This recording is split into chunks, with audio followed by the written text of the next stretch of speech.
प्रदेश के मुखिया मनोहर लाल ने गरीबों का हित ध्यान में रखते हुए अभी हाल ही में दीनदयाल उपाध्याय परिवार सुरक्षा योजना और मुख्यमंत्री व्यापारी क्षतिपूर्ति योजना की शुरुआत की थी। सरकार का यह दावा है कि इस योजना के जरिए गरीब परिवार को किसी मुश्किल समय में बड़ी राहत पहुंचेगी। देखिए रिपोर्ट। बुरा समय कभी बताकर नहीं आता है, कब किसके साथ कौन सी अनहोनी हो जाए कोई नहीं जानता है। और ऐसे समय में आर्थिक दृष्टि से मजबूत परिवार तो फिर भी खुद को संभाल लेता है, लेकिन जो आर्थिक रूप से कमजोर हैं, सड़क किनारे रेहड़ी लगाते हैं, छोटा व्यवसाय करते हैं, ऐसे परिवार के साथ अगर कोई अनहोनी हो जाए तो उसके बच्चे रोड पर आ जाते हैं, घर का मुखिया टूट जाता है। और इन्हीं गरीब परिवारों की व्यथा को देखते हुए मुख्यमंत्री मनोहर लाल ने व्यापारी क्षतिपूर्ति योजना की शुरुआत की है, जिससे छोटे व्यापारियों के मनोहर दिन लौटने का दावा किया जा रहा है।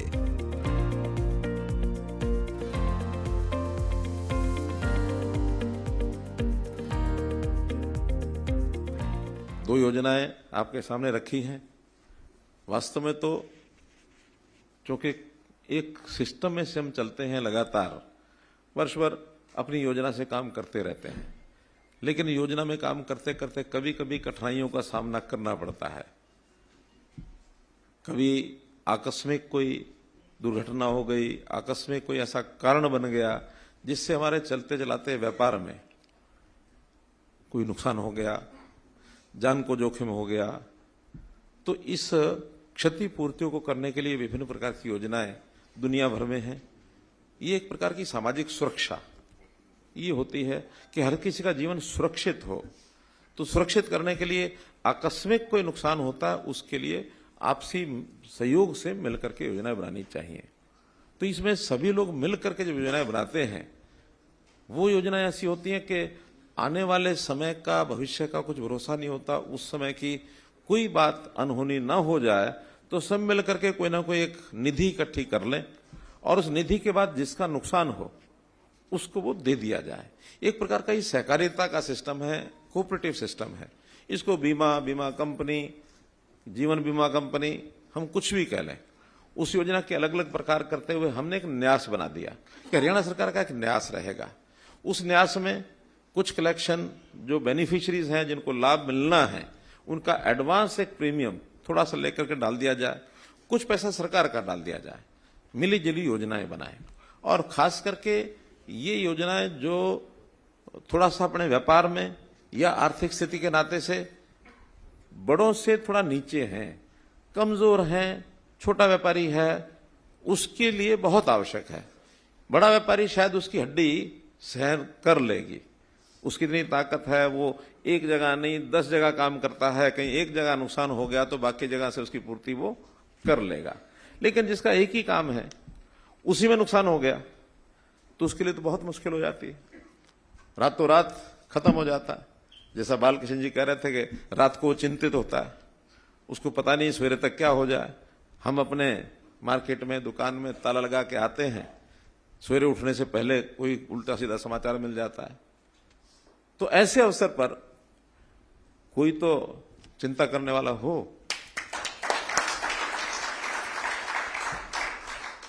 तो चिंता करने वाला तो प्रभु है, वो सबकी चिंता करता है, फिर भी किसी ना किसी को निमित्त बनाता है। तो उस नाते से मैं कह सकता हूं कि चिंता मत करो, मैं हूं ना। मुख्यमंत्री मनोहर लाल हमेशा गरीबों के उत्थान की बात करते हैं। गरीब परिवारों की जिंदगी कैसे सरल हो, उनकी आमदनी कैसे बढ़ाई जाए, किसी अनहोनी के समय परिवार पर कैसे आर्थिक बोझ कम पड़े। मुख्यमंत्री मनोहर लाल इन सभी बातों को ध्यान में रखकर योजना बनाते हैं। अभी हाल ही में गरीब परिवारों को दयालु योजना की सौगात मिली है। इस योजना की शुरुआत से 1,80,000 तक की आमदनी वाले सभी परिवारों को जीवन बीमा का लाभ मिलना शुरू हो गया है, जिसमें 5 साल के बच्चे से लेकर 60 साल तक के बुजुर्ग शामिल हैं। जो 2 स्कीमें शुरू की गई हैं, नाम इसका एक का तो बहुत बड़ा सा रखा है, दीनदयाल उपाध्याय अंत्योदय परिवार सुरक्षा योजना। शायद कोई याद रखे ना रखे, लेकिन मुझे बैठे बैठे ध्यान में आया कि दयाल उपाध्याय, तो ये दयालु बन जाता है। सार्थक नाम है कि नहीं? तो ये दयालु योजना, जिसमें हम 5 वर्ष से 12 वर्ष तक 1 लाख रुपया, 12 से लेकर 18 वर्ष तक 2 लाख रुपया, 18 से आगे जो भी योजना बनाई है उस योजना का नाम दयालु योजना रहेगा। इसको इसी ढंग से उल्लेखित करें, ठीक है। और दूसरी योजना, उसको संक्षेप में नाम है क्षतिपूर्ति योजना। उस क्षतिपूर्ति योजना का दायरा कैसे कैसे बढ़ाएंगे वो धीरे धीरे आप लोगों को पता लग जाएगा कि ये जो बीमा है, ये बीमा जो पहले से बीमित फर्में हैं या जो संस्थान है उसको बीमा नहीं कराना है और ना उसको उपयोगी होगा, क्योंकि बीमा एक ही जगह से मिलेगा। और जो लोग लोन लेकर के अपना कहीं ना कहीं से काम चलाते हैं उनका बीमा पहले से बैंक कराता है, उनको नहीं कराना है। गरीबों का हित ध्यान में रखकर योजना की शुरुआत करते हुए मुख्यमंत्री मनोहर लाल ने कहा, प्रदेश के विकास में सभी की भूमिका होती है, लेकिन व्यापारी की भूमिका अहम होती है। व्यापारी को सरकार का भामाशाह कहा जाता है। छोटे व्यापारियों का जिक्र करते हुए मुख्यमंत्री मनोहर लाल ने कहा कि जीएसटी कलेक्शन में छोटे व्यापारी सबसे आगे हैं। इस मौके पर मुख्यमंत्री मनोहर लाल ने अपने निजी जीवन को याद किया और बताया कि कैसे जीएसटी लागू होने से जिंदगी सरल हुई है। और मुझे भी अपने पास से कुछ नहीं करना, पूरा प्रदेश है। इस पूरे प्रदेश में सब लोग मिल करके, प्रधानमंत्री जी ने कहा सबका साथ, सबका विकास, सबका विश्वास, सबका प्रयास, सब मिल करके करेंगे। और मिलके करने में भूमिका जो है व्यापारी की बहुत बड़ी भूमिका है, छोटी भूमिका नहीं है। व्यापारी को सरकार का भामाशाह ये कहा गया है। सरकार के लिए व्यापारी धन कुबेर है, जनता और सरकार के बीच में एक माध्यम है, पैसा इकट्ठा करना होता है। तो या तो सरकारी एजेंसी को लगाया, जाओ भाई सबसे पैसा इकट्ठा करो, बहुत बड़ा सिस्टम बन जाता हो। या फिर व्यापारी वर्ग है कि जो सिस्टम में से कहीं से सामान लेके आता है कीमत से और कीमत पर आगे दे देता है, सरकार कहता है भाई थोड़ा सा इतना हमारा भी इकट्ठा करके दे देना। यही तो कहते हैं, माल आप खरीद के लाते हो, 100 रुपए का लेके आते हो, 5 रुपया 10 रुपया अपना प्रॉफिट जोड़ते हो। हम कहते हैं भैया 12, 15, 18 हमारा भी जोड़ लो। तो यही करते हो, आप लेके उसको आगे दे देते हो। सिस्टम बना हुआ है जीएसटी। तो इस जीएसटी का भी हरियाणा के व्यापारी ने बहुत ही कमाल किया हुआ है। वैसे तो जीएसटी एक जब से शुरू हुआ बहुत इसका विरोध हुआ, जगह जगह जाके हमने भी समझाया, भाषण दिए, जो नाराज व्यापारी थे उनको मनाया। एक बड़ा अंतर देखा उस समय, जो थोड़ा बड़ी आयु का व्यापारी था, पुराना था, उसको बड़ी तकलीफ थी, नए को समझ नहीं थी। हम समझाते थे बहुत अच्छा है, और उसके बाद पुराने ने भी सारा हिसाब किताब छोड़ के नए अपने बेटों को, बच्चों को, साथियों को दे दिया, भैया अब ये नया सिस्टम है आप संभालो। और आज नया व्यापारी है वो इतना खुश है इससे, बहुत खुश है। वो कहते हैं जान छुड़ा दी 2 भैयों की। एक भैया रात को लिखते थे, एक भैया मुनी माता था वो दिन को लिखता था। दिन वाली वो लिखता था, कोई आके देखेगा दिखा देंगे। रात वाली या तो उस व्यापारी को पता होती थी या उसकी पत्नी को पता होती थी, किसी को पता ही नहीं होता था। वो 2 नंबर की पर्चियां जेब में डाल के ले जाते थे। अगले दिन वो पर्ची लाते थे, विश्वास पात्र नौकर को देते थे, जाओ ये फलाने से ले आइए 5000 की पर्ची, पैसे लेके आ जाए। मुझे थोड़ी जानकारियां क्यों हैं ये मैं आपको बता देता हूं। मैंने 72 से लेकर के 80 तक व्यापार किया, दुकान किया कपड़े की। और एक घटना सुनाता हूं। अच्छा चलो लाइव है, कोई बात नहीं। देखिए ये सब करते थे, आज कोई नहीं करता।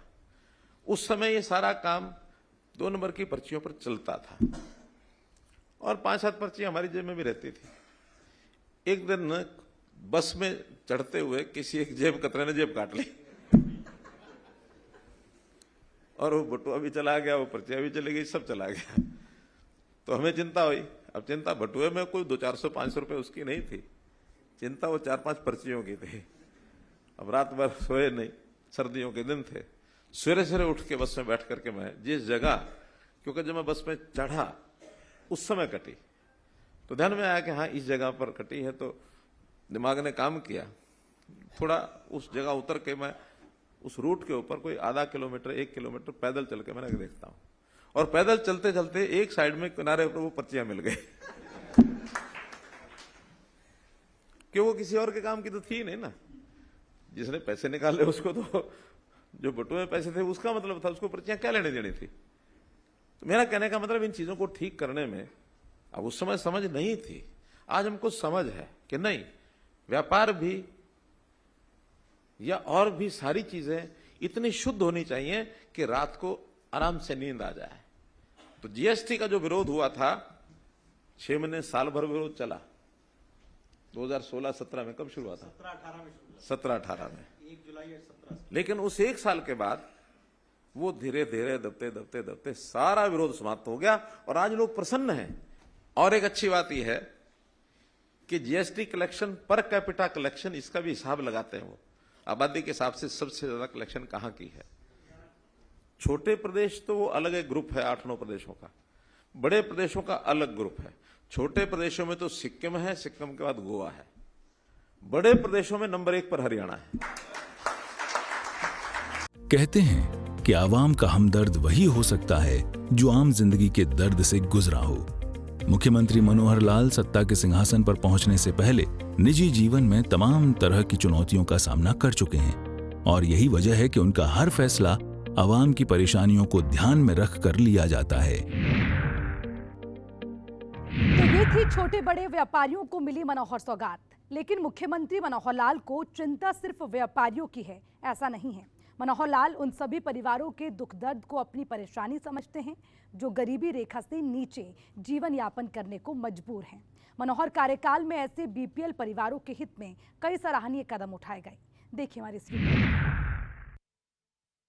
बात विकास में भागीदारी की हो रही है तो भला अन्नदाता को कैसे किनारे किया जा सकता है, जिनकी मेहनत की बदौलत आम से लेकर खास तक को रोटी नसीब होती है। लेकिन किसानों की बदहाली भी किसी से छिपी नहीं रही है। मुख्यमंत्री मनोहर लाल ने इसका जिक्र करते हुए कहा कि समाज में सबसे ज्यादा जोखिम का काम कृषि का है, जिसे ध्यान में रखते हुए क्षतिपूर्ति पोर्टल की शुरुआत की गई है। जितने भी विषय हमारे सामने आते हैं केवल व्यापारी के ही नहीं, जनता के और भी, क्योंकि ये सारी योजनाएं सबको चाहिए। एक आम आदमी को भी चाहिए, किसान को भी चाहिए। किसान की क्षतिपूर्ति का अलग हमने एक पोर्टल बनाया। मानो खेती, अब सबसे देखा जाए तो सबसे ज्यादा यानी रिस्की अगर कोई काम है तो वो किसान का है। किसान की खेती खुली हवा में आकाश के नीचे पड़ी है, कब आंधी आ जाए, तूफान आ जाए, बरसात आ जाए, ओला पड़ जाए, उसकी फसल खराब हो जाती है। कम से कम हमारी सबकी जो स्टॉक होता है, स्टोर होता है, वो अंदर ताले में पड़ा है, उसका तो वो भी नहीं है। इसलिए उसकी क्षतिपूर्ति भी सब करते हैं। अलग से एक पोर्टल बनाया है कि किसी का नुकसान हो जाए 72 घंटे के अंदर आप अपने आप चढ़ा दो, फिर उसका सर्वे पटवारी से, तहसीलदार से, डीसी से, एसडीएम से सब करा करके बाद में कितना तूने मंडी में बेचा है उसका जो डिफरेंस है वो उसका क्षतिपूर्ति में दे देते हैं। बहुत सरल सिस्टम हो गया, कोई कठिनाई नहीं आती है।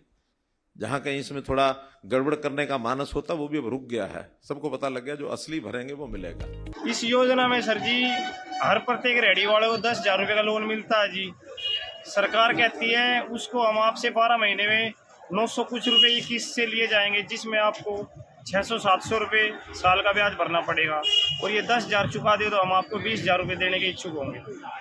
कोई अधिकारी आके बताता है कुछ या नहीं? हाँ, मार्केट कमेटी के आते हैं जी, इसके नगर परिषद बहादुरगढ़ से आते हैं जी। क्या बताते हैं? बताते हैं ये बनवा लो, ये आपके फायदेमंद चीज़ है। आपके भाई दिन दुर्घटना होती है तो 2 लाख का फ्री बीमा होता है इसमें। और जिसमें जो हमारे यहाँ रेडी लगाने वाले जो है उनको हम 10,000 रुपये का लोन दिया जाएगा। और हमारा प्रयास रहेगा कि इसमें मैक्सिमम से अधिकतम जो रेडी चालक है जो अपना काम करते विभिन्न प्रकार के रेडियाँ लगाते हैं उनको लाभ दिया जा सके, और ताकि वो अपना कार्य मतलब फाइनेंस उनको अवेलेबल हो सके। और भविष्य में भी अगर वो लोन टाइम पे चुकाते हैं तो उनको सेकंड लोन भी उनको दिया जाएगा, जिसमें अमाउंट बढ़ा कर दिया जाएगा। बिना ब्याज के सर? ये बिना ब्याज के हमारा सरकार की जो योजना हो बिना ब्याज की। हमारे को टारगेट 3263 का है, लेकिन ऑन ग्राउंड हम सर्वे कर रहे हैं। जितना भी हमारे पास सर्वे एक्चुअल डाटा आएगा हमारा प्रयास रहेगा उनको 100% उनको ये हम उपलब्ध कराएंगे। मुख्यमंत्री मनोहर लाल ने सड़क किनारे रेहड़ी लगाने वालों के प्रति अपनी चिंता जाहिर की। उन्होंने कहा कि हम आने वाले दिनों में ऐसी योजना लाने वाले हैं जिसके जरिए रेहड़ी वालों को होने वाले नुकसान की भरपाई हो सकेगी।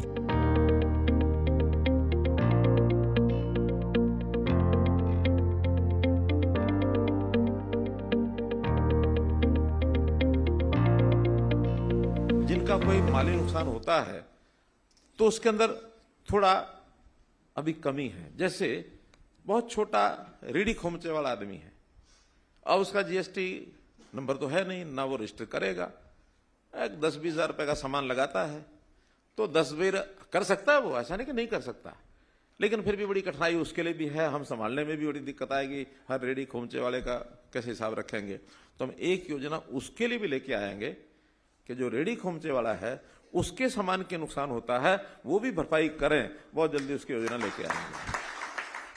प्रदेश के विकास को रफ्तार देने के लिए छोटे बड़े सभी व्यापारियों का अहम योगदान होता है, लेकिन कई मौके पर देखा गया है कि सालों से चलती आ रही दुकानों को सरकारी जमीन पर बताकर हटा दिया जाता है, जिससे व्यवसायी को बड़ा नुकसान होता है। मुख्यमंत्री मनोहर लाल ने ऐसे व्यापारियों को बड़ी राहत दी है। अगर किसी व्यापारी का सरकारी जमीन पर 20 साल से अधिक का कब्जा है तो उसे मालिकाना हक दिया जा रहा है।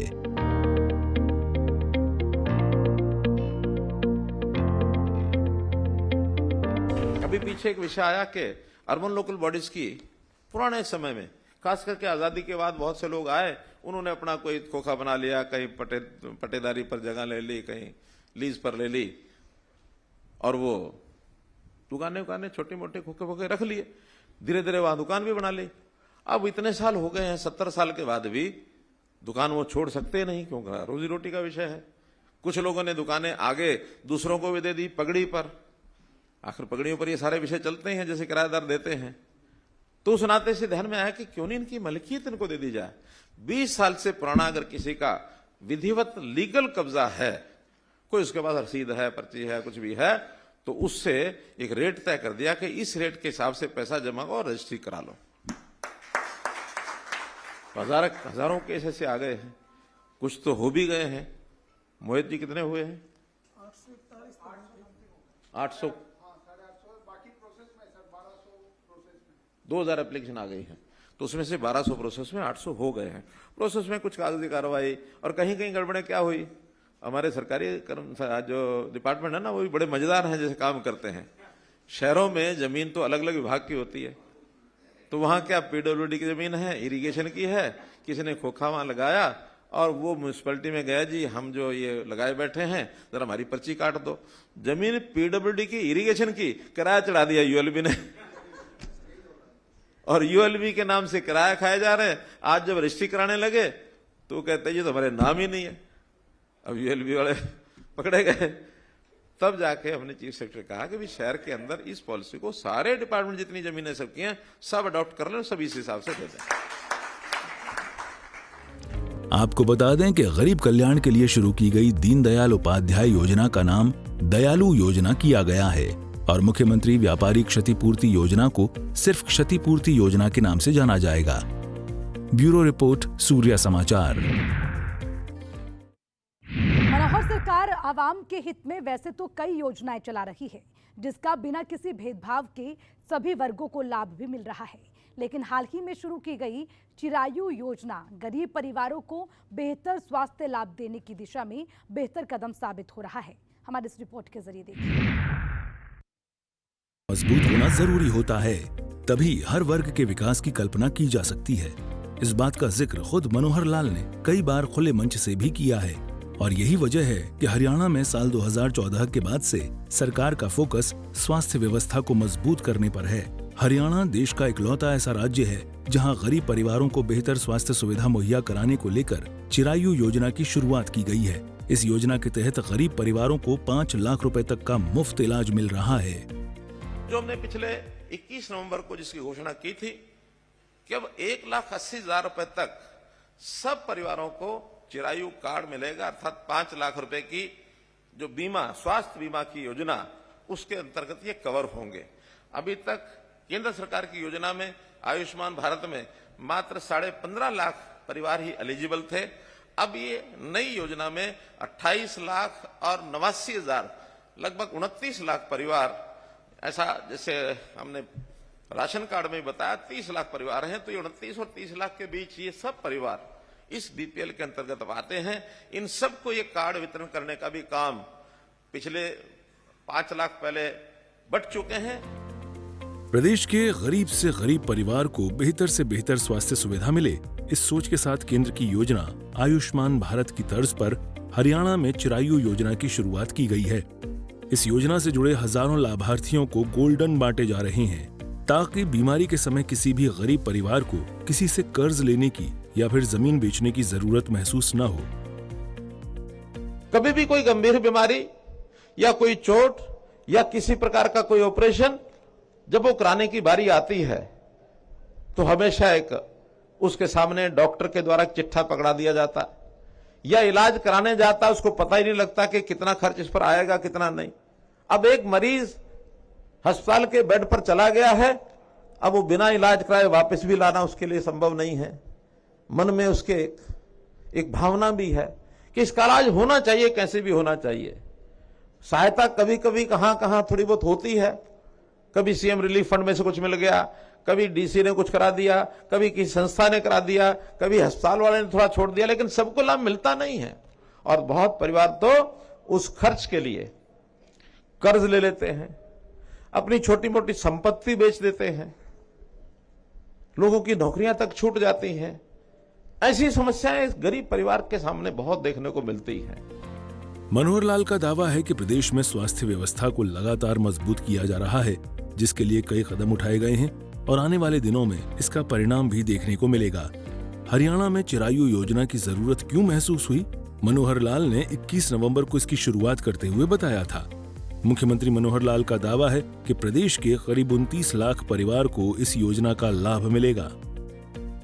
Comprehensive health insurance of Antyodaya units, नाम भले अंग्रेजी का है लेकिन उसकी हिंदी निकाली है चिरायु। केंद्र सरकार की ओर से जो निश्चित लाभ पहले से हमको इसमें रिएम्बर्समेंट हो रही है 60% की, वो तो उतनी होगी। शेष खर्च हरियाणा सरकार अपनी ओर से करेगा। लगभग 500 करोड़ रुपया साल का इसमें हमारा अलग खर्च होगा। हरियाणा का नागरिक उसको सारे लाभ मिलेंगे। बाहर का व्यक्ति गलत ढंग से लाभ उठाएगा तो उसका नुकसान भी हमारे यहाँ की गरीब जनता को होगा। तो इस नाते से इस योजना पर हमने काम करना जो शुरू किया है, तो हम इतना ही इसमें आगे बात जो ध्यान में आती है कि इसका लाभ जो उठाने वाले लोग हैं उनकी संख्या 28 लाख जैसे मैंने बताया है, बल्कि मेरे पास तो 28,89,000 है, अर्थात लगभग 29 लाख है। प्रदेश की स्वास्थ्य व्यवस्था मजबूत होगी तभी विकासशील हरियाणा देश के अग्रणी राज्यों में से एक कहलाएगा। और यही वजह है कि मुख्यमंत्री मनोहर लाल का फोकस स्वस्थ हरियाणा पर है। तो विकासशील हरियाणा में आज आपने देखा कि कैसे मनोहर राज में सबका साथ सबका विकास की सोच के साथ हरियाणा आगे बढ़ रहा है और कतार में खड़े आखिरी व्यक्ति तक सरकार की योजनाओं का लाभ पहुंच रहा है। विकासशील हरियाणा में आज के लिए इतना ही। मुझे दीजिए इजाजत। नमस्कार।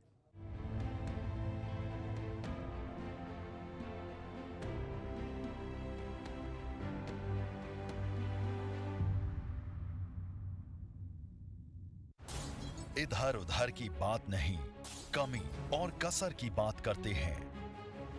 नमस्कार, आप देख रहे हैं बिग न्यूज बिग शो। खबर का तमाशा नहीं, हम बस असर की बात करते हैं। जो सवाल आपसे पूछा गया है आप उसका जवाब दीजिए। वो और होंगे जो दिखाते हैं बस सामने वाला चेहरा। हम वो हैं जो झूठ को बेनकाब करते हैं। क्या आपकी पार्टी पाक साफ है? देखिए big news big show Mukesh Rajput के साथ। बढ़ते पोल्यूशन और बदलते मौसम के साथ सर्दी, खांसी, जुकाम एक आम बात है। ऐसे में लीजिए मुल्तानी कुका कफ सिरप, ताकि बदलते मौसम के साथ आप न बदले। प्रधानमंत्री नरेंद्र मोदी अमेरिका के दौरे पर हैं। उनका अमेरिका दौरा 24 जून को खत्म होगा। यहां से प्रधानमंत्री मिस्र के दौरे पर जाएंगे। पीएम मोदी अमेरिकी राष्ट्रपति जो बाइडेन और यूएस के फर्स्ट लेडी जिल बाइडेन के न्योते पर अमेरिका गए हैं।